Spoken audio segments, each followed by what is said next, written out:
नमस्कार, मैं हूं पंकज सिंह जाडेजा। हमारा उद्देश्य है राष्ट्र से स्नेह, राष्ट्र का सम्मान। अब देखते हैं आज की टॉप हेडलाइन।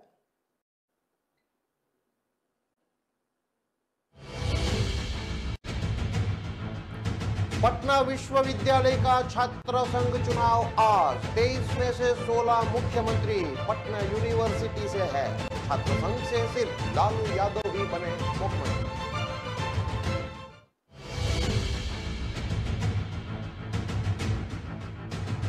एक शिकायत और 2 मिनट में मुख्यमंत्री ने 3 फोन लगवाए। फरियादी बोला टीचर नहीं पढ़ाते। चीफ सेक्रेटरी, मुख्य सचिव और शिक्षा मंत्री से कहा तुरंत इसको देखिए।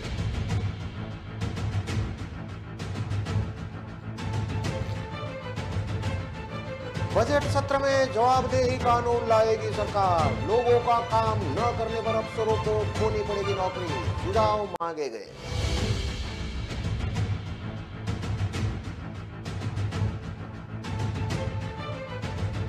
जयपुर की बस में भीषण आग, खिड़की तोड़कर कूदे लोग। नेपाल जा रहे थे 17 यात्री, नींद में थे, अचानक मच गई अफड़ा तफड़ी।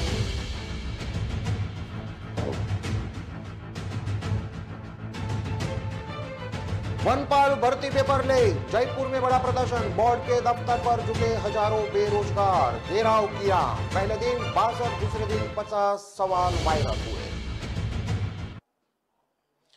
अब देखते हैं खबरें विस्तार से। पटना विश्वविद्यालय में एक बार फिर छात्र संघ चुनाव की गूंज सुनने को मिल रही है। इलेक्शन में लगभग हर दल के छात्र संगठन चुनाव लड़ रहे हैं, लेकिन सबसे पहले यह जानकारी जरूरी है कि पटना विश्वविद्यालय और छात्र संघ चुनाव का इतिहास क्या रहा है। पटना विश्वविद्यालय में पढ़े छात्र राजनीति में काफी सफल हुए हैं और छात्र संघ से जुड़े हुए छात्र भी राजनीति में सफल रहे हैं। 23 में से 16 मुख्यमंत्री यूनिवर्सिटी से है, लेकिन सिर्फ लालू यादव ही ऐसे मुख्यमंत्री है जो छात्र संघ आए हैं। पटना विश्वविद्यालय का राजनीतिक इतिहास देखें तो पटना विश्वविद्यालय की स्थापना 1917 में हुई थी। उस समय कोई भी छात्र संघ का चुनाव नहीं होता था। इसके बावजूद पटना विश्वविद्यालय बिहार का एक ऐसा विश्वविद्यालय था जिसका शैक्षणिक महत्व काफी ज्यादा था। इसे उत्तर भारत का ऑक्सफोर्ड भी कहा जाता था। बिहार में अब तक मुख्यमंत्री के तौर पर 23 नेता पहुंचे हैं, जिसमें 16 मुख्यमंत्री पटना विश्वविद्यालय के पूर्व छात्र रह चुके हैं। आजादी के 75 साल में कुल 62 साल पटना विश्वविद्यालय के पूर्व छात्र बिहार के मुख्यमंत्री रहे हैं। इसमें बिहार के पहले मुख्यमंत्री कृष्ण सिंह से लेकर अभी के वर्तमान मुख्यमंत्री नीतीश कुमार भी शामिल है। मुख्यमंत्री सतीश कुमार सिंह, बीपी मंडल, केबी सहाय, दरोगा प्रसाद राय, जगन्नाथ मिश्रा, चंद्रशेखर सिंह, भागवतजा आजाद, सत्येंद्र नारायण सिन्हा, लालू प्रसाद यादव इसमें शामिल है। लेकिन ये सभी मुख्यमंत्री छात्र संघ चुनाव से ताल्लुक नहीं रखते थे। लालू यादव को छोड़ दिया जाए तो सभी छात्र राजनीति में जरूर थे, लेकिन छात्र संघ चुनाव नहीं लड़े हैं। इसकी सबसे बड़ी वजह यह है क्योंकि 1960 तक पटना विश्वविद्यालय बिहार का एकमात्र विश्वविद्यालय था। पटना विश्वविद्यालय छात्र संघ की स्थापना 1956 में हुई थी। तब से लेकर 1968 तक अप्रत्यक्ष रूप से छात्रों का चुनाव होता था। बाद में छात्रों की मांग के बाद 9 मार्च 1970 को पहली बार प्रत्यक्ष रूप से चुनाव कराया गया। पटना विश्वविद्यालय में पहली बार चुनाव कराया गया था, तब लालू प्रसाद यादव महासचिव बने थे। उसके अगले ही साल फिर चुनाव हुआ तो लालू प्रसाद यादव अध्यक्ष पद के लिए खड़े हुए, लेकिन अब के कांग्रेस के नेता रामजतन सिन्हा से वह हार गए। रामजतन सिन्हा अध्यक्ष बने थे और नरेंद्र सिंह महासचिव बने थे। 1973 में लालू प्रसाद यादव एक बार फिर से अध्यक्ष पद का चुनाव लड़े और उस समय वह जीत गए। उस चुनाव में बीजेपी नेता सुशील कुमार मोदी महासचिव बने और बीजेपी नेता रविशंकर प्रसाद सहायक महासचिव बने थे। 1977 में अश्विनी चौबे छात्र संघ के अध्यक्ष बने। 1980 में अनिल शर्मा छात्र संघ के अध्यक्ष बने, लेकिन बाद के दिनों में पटना विश्वविद्यालय के छात्रों की राजनीति में अपराध बढ़ने लगा और ऐसे हालात में विश्वविद्यालय ने 1984 के बाद चुनाव कराना छोड़ दिया। 1984 के बाद लगातार छात्र संघ चुनाव की मांग होती रही। यह संघर्ष 28 सालों तक चलता रहा। फिर 2012 में पटना विश्वविद्यालय का चुनाव कराया गया। इस चुनाव में बीजेपी के छात्र संगठन एबीवीपी के कैंडिडेट आशीष कुमार सिन्हा अध्यक्ष बने। चुनाव में उपाध्यक्ष के लिए अंशुमान की जीत हुई थी। अंशु कुमारी महासचिव की जनता दल यूनाइटेड की नेता अनुप्रिया पटेल सचिव बनी थी। तब से लेकर अब तक साल दर साल चुनाव होता रहा है। बीच में 2 साल कोरोना की वजह से चुनाव नहीं हुए थे। एक बार फिर से पटना विश्वविद्यालय में चुनाव का बिगुल बज रहा है। छात्र पूरे जोश के साथ चुनाव लड़ने की तैयारी कर रहे हैं।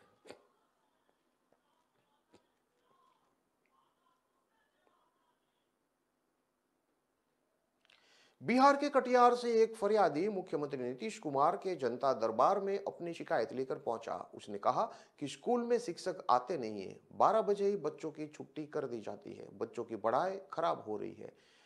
इतना सुनने पर ही मुख्यमंत्री ने 2 मिनट में 3 फोन लगवाए।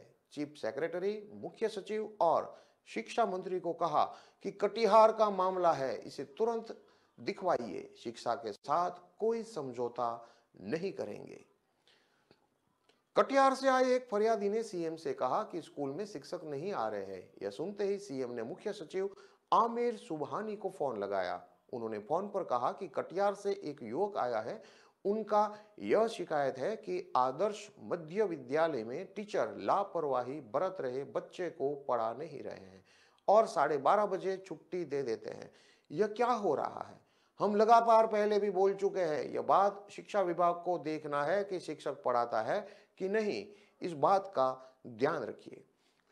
मुख्यमंत्री नीतीश कुमार ने आगे कहा कि हमने मीटिंग में कई बार कहा है कि जो भी ऐसा कर रहा है उस पर तुरंत एक्शन होना चाहिए। इसके बाद लास्ट में सीएम नीतीश कुमार ने शिक्षा मंत्री प्रोफेसर चंद्रशेखर को फोन लगाया और कहा कि अरे, हम बगल में भेज देते हैं तो उसको देखते रहिए, आप ही को ना देखना है, उसको देखते रहिए। मोबाइल के अलावा कभी कभी मेरी तरफ भी देख लिया कीजिए। वहीं एक फरियादी ने सीएम नीतीश कुमार से कहा कि हम टेंट वाले को रोना काल में हमें प्रखंड में काम किया, लेकिन बीडीओ ने आज तक उसका भुगतान नहीं किया है। हम उसी समय से परेशान हैं। सीएम नीतीश कुमार ने उनकी शिकायत को सुनकर प्रधान सचिव दीपक कुमार की तरफ देखा। दीपक कुमार मोबाइल पर बात कर रहे थे। इसके बाद सीएम ने कहा कि मोबाइल के अलावा कभी हमारे तरफ भी देख लिया कीजिए। प्रधान सचिव ने कहा कि हम डीएम से बात कर रहे थे। उसके बाद सीएम ने कहा कि इस मामले को आप जरूर देखिए। पश्चिमी चंपारण से आए एक फरियादी ने सीएम नीतीश कुमार से कहा कि हमारे परिजन को कोरोना के समय सरकारी अस्पताल में मौत हो गई थी, जिसका मुआवजा हमें आज तक नहीं मिला है।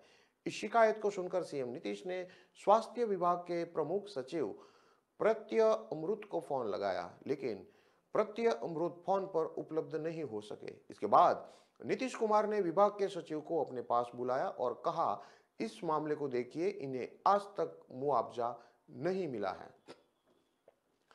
आपको बता दें कि सीएम आज स्वास्थ्य विभाग, शिक्षा विभाग, समाज कल्याण विभाग, पिछड़ा एवं अति पिछड़ा वर्ग कल्याण विभाग, अनुसूचित जाति और जनजाति कल्याण विभाग, अल्पसंख्यक कल्याण विभाग, विज्ञान एवं प्रौद्योगिक विभाग, सूचना प्रौद्योगिकी विभाग, कला संस्कृति और युवा विभाग, वित्त विभाग, श्रम संसाधन विभाग और सामान्य प्रशासन विभाग से संबंधित मामलों की शिकायत सुन रहे थे। सीएम नीतीश ने बिहार के सरकारी शिक्षकों को चेतावनी देते हुए कहा कि अगर नहीं पढ़ाएंगे तो निकाल दिए जाएंगे। शिक्षा दिवस के अवसर पर कार्यक्रम में मुख्यमंत्री ने बैगलेस सिस्टम की शुरुआत करते हुए ये चेतावनी दी। इसके साथ ही अब हर शनिवार को बच्चे बिना बैग के स्कूल जा सकेंगे। बिहार सरकार ने बैगलेस सिस्टम योजना के तहत छात्रों के लिए राहत दी है। हाल में मुख्यमंत्री नीतीश कुमार ने उपस्थिति में इस योजना का शुभारंभ किया था। इस मौके पर ट्रैकिंग ऐप का भी उद्घाटन किया गया था, जिसके तहत कौन कहां है उसको ट्रैक किया जा सकेगा।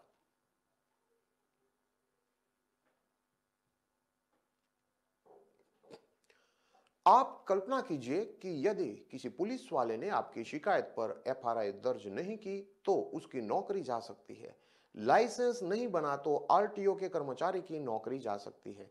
ऐसी एक या दो नहीं, राजस्थान में लोगों से जुड़ी सैकड़ों सर्विसेज हैं जो जल्द ही एक ऐसे कानून के दायरे में आ जाएगी जिसके तहत तय समय में काम नहीं करने पर अफसरों और कर्मचारियों को सजा मिलेगी। राजस्थान की राज्य सरकार इसके लिए राजस्थान के लोक सेवाओं के प्रदान की गारंटी और जवाबदेही विधेयक 2022 नाम से एक क्रांतिकारी बदलाव लाने वाला कानून लाने वाली है। इस कानून को बनाने के लिए प्रशासनिक सुधार विभाग ने आम लोगों से अपनी वेबसाइट पर सुझाव मांग रखे हैं। इन सुझावों को देने की अंतिम तारीख 9 नवंबर थी, जिसे अब बढ़ाकर 30 नवंबर कर दिया गया है। रविवार को मुख्यमंत्री अशोक गहलोत ने जोधपुर में एक कार्यक्रम के तहत इसका जिक्र भी किया। उन्होंने कहा कि सामाजिक संगठनों ने कई बार इस कानून की मांग की है, अब जल्द ही इसे लाया जाएगा। इधर सरकार से जुड़े सूत्रों का कहना है कि इस कानून को विधानसभा के अगले सत्र में पेश किया जाएगा। संभवतः अगला सत्र बजट सत्र होगा जिसमें यह कानून पेश होगा। सरकारी विभागों में कार्यरत अफसरों कर्मचारियों को जनता के काम समय पर करने के लिए जवाबदेह बनाने के लिए राज्य सरकार जो कानून लाना चाहती है, उसमें जनता ने ही कोई खास रुचि नहीं दिखाई है। सचिवालय स्थित प्रशासनिक सुधार विभाग ने अपनी वेबसाइट पर महीने भर पहले इस कानून को बनाने के लिए आम लोगों से सुझाव मांगे थे, लेकिन कोई खास सुझाव मिले ही नहीं। गहलोत ने बनाई थी हाल ही पुलिस जवाबदेही कमेटी। राजस्थान में हाल ही सीएम अशोक गहलोत ने पुलिस जवाबदेही कमेटी बनाई है। इस कमेटी के गठित होने के बाद से ही प्रदेश में जवाबदेही कानून लागू करने की चर्चाएं तेज हो गई थी। सीएम गहलोत ने अपने पिछले कार्यक्रम में सेवाओं के प्रदान की गारंटी कानून भी 2011 में बनाया था, लेकिन उस कानून में जनता का काम नहीं करने वाले अफसरों के खिलाफ कोई प्रभावी कार्यवाही करने का प्रावधान नहीं था। अब जो नया कानून बन रहा है उसमें यह प्रावधान होगा। अगर कोई सरकारी अफसर या कर्मचारी जनता का काम नहीं करने का जवाब दे पाया गया तो उसकी नौकरी तक छीन लेने की कार्रवाई होगी। इस कानून के लिए पिछले 2 वर्षों से प्रसिद्ध सामाजिक कार्यकर्ता अरुण राय और उनके सहयोगी कार्यकर्ता निखिल डे आंदोलन कर रहे हैं। अरुणा के प्रयासों और प्रारूप पर ही वर्ष 2005 में राजस्थान में ही देश में सबसे पहले सूचना का अधिकार यानी कि आरटीआई बना था, जो बाद में देश भर में लागू हुआ। केंद्र की यूपीए सरकार, जो कि 2004 और 2014 के दौरान अरुणा यूपीए चेयरपर्सन सोनिया गांधी की नेशनल एडवाइजरी काउंसिलर की प्रमुख थी। अरुणा ने तब आरटीआई कानून और महानरेगा कानून बनाने की पहल की थी, जिसे यूपीए सरकार ने देश भर में लागू किया था। इस कानून के गठन के लिए प्रयासरत सामाजिक कार्यकर्ता निखिल डे ने मीडिया को बताया कि अच्छी बात यह है कि मुख्यमंत्री अशोक गहलोत ने रविवार को जोधपुर में हमारे प्रयासों का उल्लेख भी किया और जल्द ही जवाबदेही कानून को लागू करने की बात भी कही। हमें उम्मीद है कि सरकार जल्दी विधानसभा में इस कानून को पेश करेगी। अगर यह कानून बना तो यह आम लोगों को उसी तरह से सशक्त करेगा जैसा कभी सूचना के अधिकार कानून ने किया था।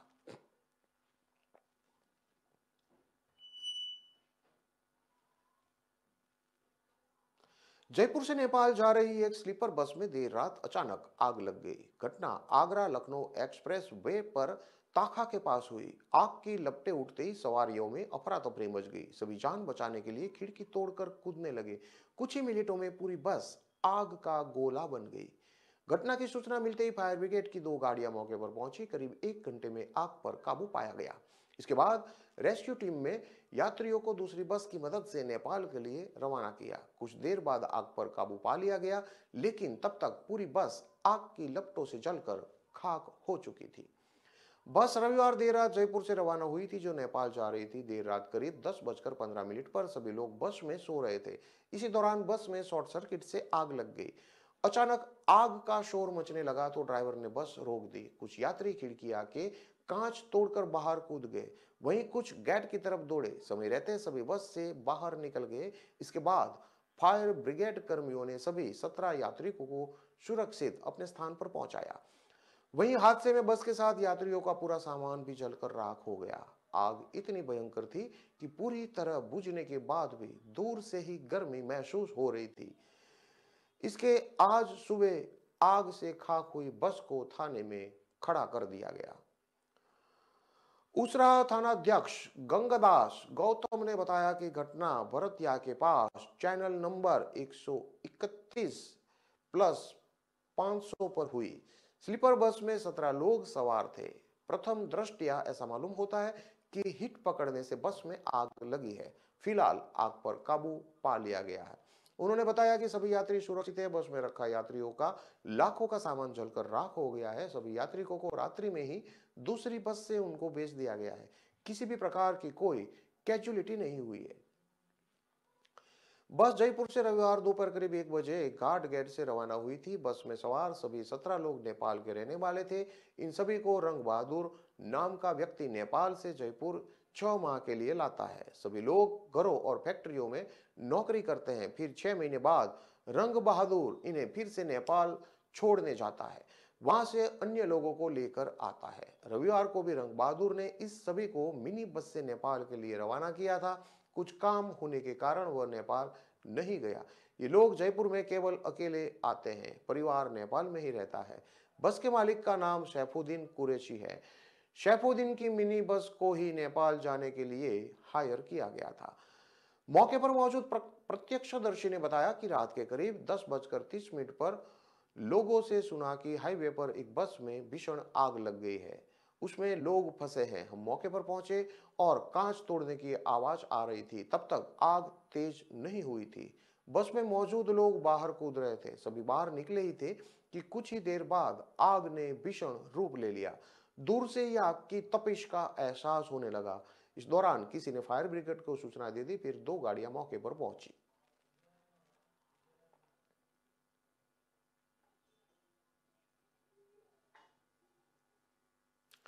खबरों में लेते हैं अब एक छोटा सा विराम।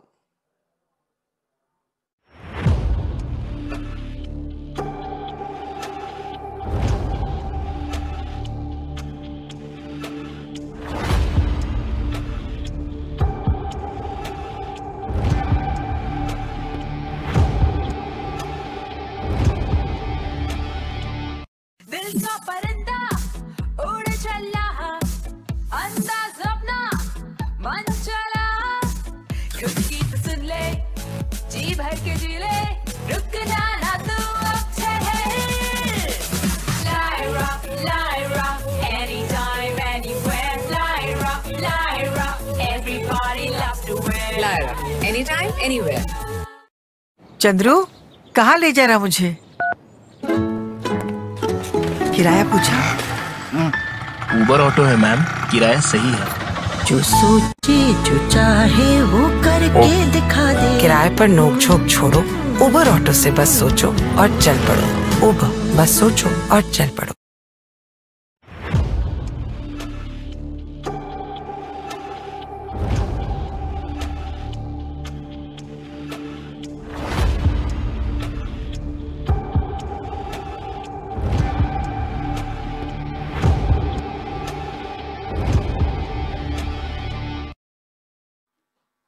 विराम के बाद एक बार फिर से आपका स्वागत है। अब देखते हैं आगे की और खबरें। वनपाल भर्ती की पूरी परीक्षा ही सवालों के घेरे में आ गई है। वन रक्षक भर्ती 2020 में निकाली गई थी। 2 साल से बेरोजगार परीक्षा का इंतजार कर रहे थे, लेकिन तमाम दावों के बावजूद 12 नवंबर की दूसरी पारी का पेपर लीक हो गया। 100 में से 62 सवालों के जवाब व्हाट्सएप पर वायरल होते रहे और उसके सौदे होते रहे। फिलहाल यह पेपर रद्द कर दिया गया, लेकिन 13 नवंबर की तीसरी पारी में भी 100 में से 50 सवालों के जवाब सोशल मीडिया पर शेयर होने की बात सामने आ रही है। ऐसे में पूरी भर्ती परीक्षा पर ही सवाल खड़े हो गए हैं। 2300 पदों के लिए यह एग्जाम लिया गया था। 12 और 13 नवंबर को हुई वनपाल भर्ती परीक्षा 2020 में 12 नवंबर को दूसरी पारी का पेपर रद्द किया गया। इससे 4,02,129 अभ्यर्थी प्रभावित हुए। इन्हें दोबारा जनवरी में परीक्षा देनी होगी।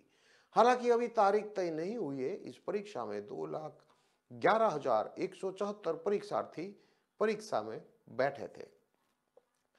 इधर पेपर लीक के विरोध में सोमवार यानी कि आज हजारों बेरोजगार जयपुर में जुटे।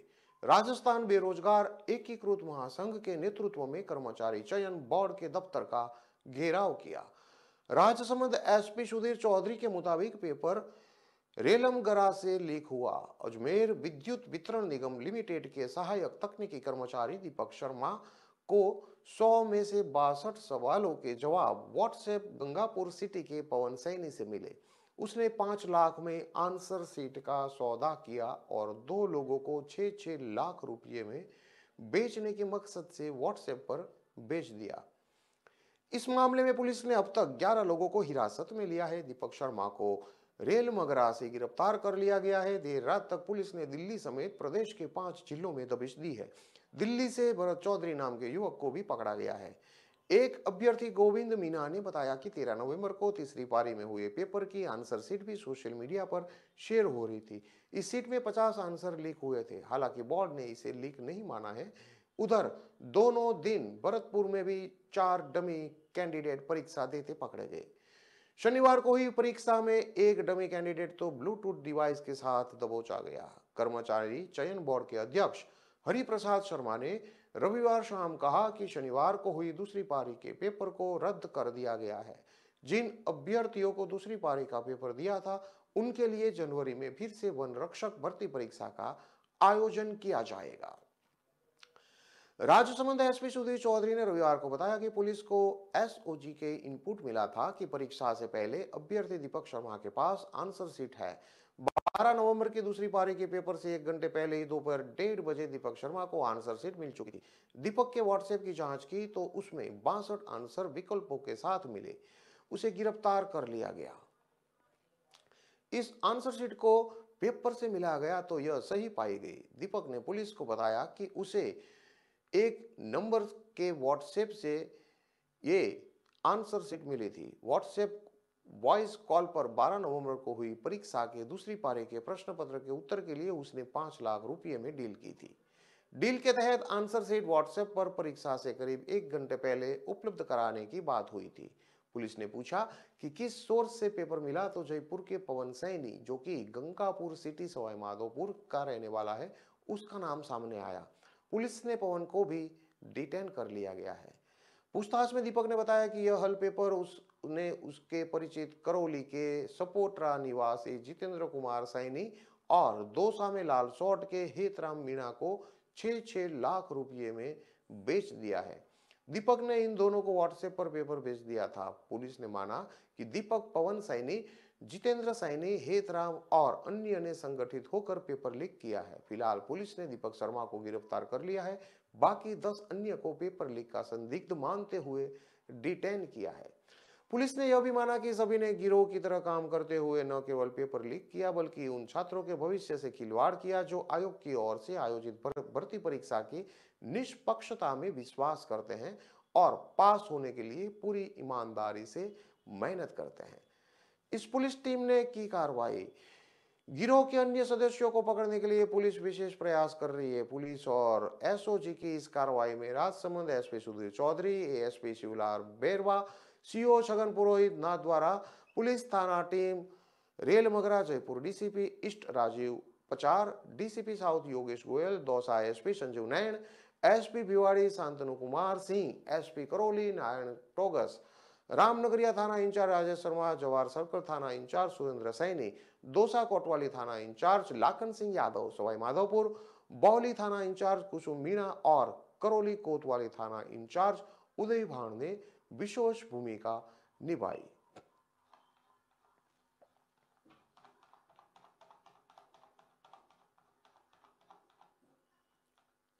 अजमेर में रविवार को 16 साल के स्टूडेंट ने घर पर मां की साड़ी से फांसी लगाकर सुसाइड कर लिया। बच्चे को फांसी के फंदे पर लटका हुआ देखकर घर में भारी हड़कंप मच गया। सूचना पर पहुंची अलवर गेट थाना पुलिस ने बॉडी को जय एलएन हॉस्पिटल की मॉर्चरी में रखवाया है, जहां परिजनों की मौजूदगी में पोस्टमार्टम की कार्रवाई करके शव परिजनों को सुपुर्द कर दिया है।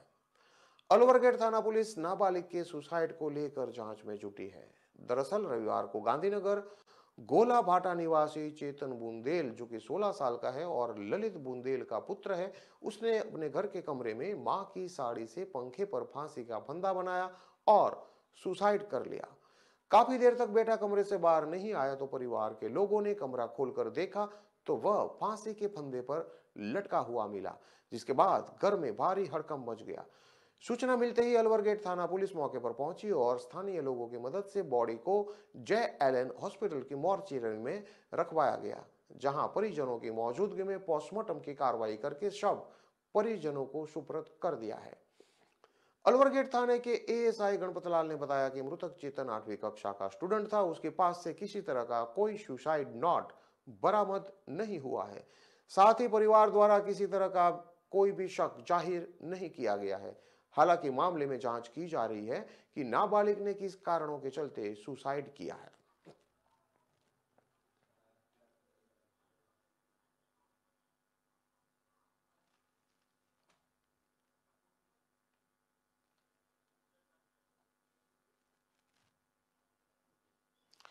इन सभी खबरों को विस्तार से पढ़ने के लिए आप हमारे वेबसाइट का भी प्रयोग कर सकते हैं। हमारा वेब का पता है www.kalamkartavya.com।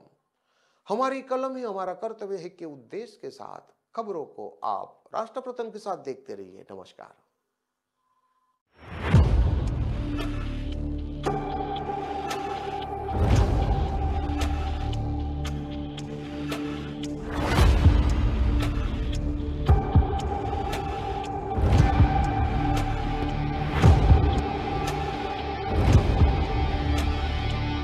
रस्तोगी जब रैपिडो पे टाइम से पहले ऑफिस पहुंचने लगा तो अपने आप को एकदम टॉप मैनेजमेंट समझने लगा। चाय कैपुचिनो। क्या सर, टाइम है आने का? चलो। कैपेचिनो। Green tea.